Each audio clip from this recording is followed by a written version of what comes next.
All right, looks like Tamron Hall could be in some trouble. She just launched her daytime talk show. It's in full swing, but according to the Jasmine brand, a recent topic was way too hot for TV. Well, producers thought that if they pulled the scene that they should be good. Well, they probably not, now that we're talking about it. Tamron Hall said to have admitted to facilitating the selling of cocaine with her college boyfriend back in the day. Reportedly, her confession not only shocked the audience, but also producers and even the network. ABC and production sources say the entire clip was cut from the pre-recorded episode. She spoke out, saying in a statement during an interview with prison rights advocate Topeka Sam, I shared a story about a bad situation I got myself into when I was 19. I never dealt with drugs.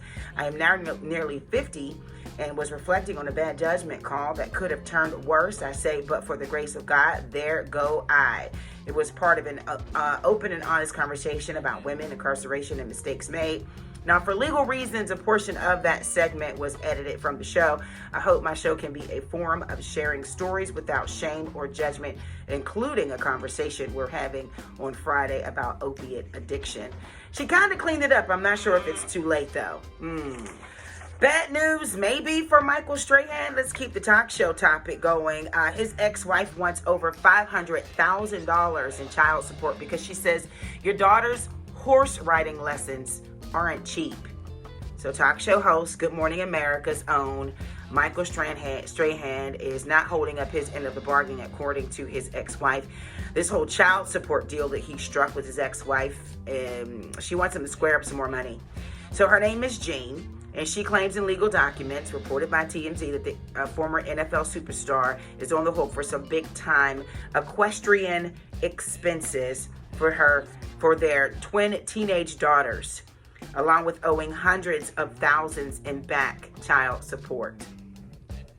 She says a huge chunk of the money that he owes her covers their daughter's horseback riding bills, claiming that it's about $450,000 since 2017. And according to those documents, Michael did agree to go half on it, but, half ain't enough. So she's seeking more than $225,000 from him. I'm not going to keep reading, but yeah, that's pretty expensive. NBA's Harrison Barnes is stepping up to the plate and paying for the funeral costs for the Texas woman, unarmed black woman who was killed by a police officer. Tatiana Jefferson is the woman's name. Know her name, and she is the woman who was shot and killed by a police officer while she was in her own home.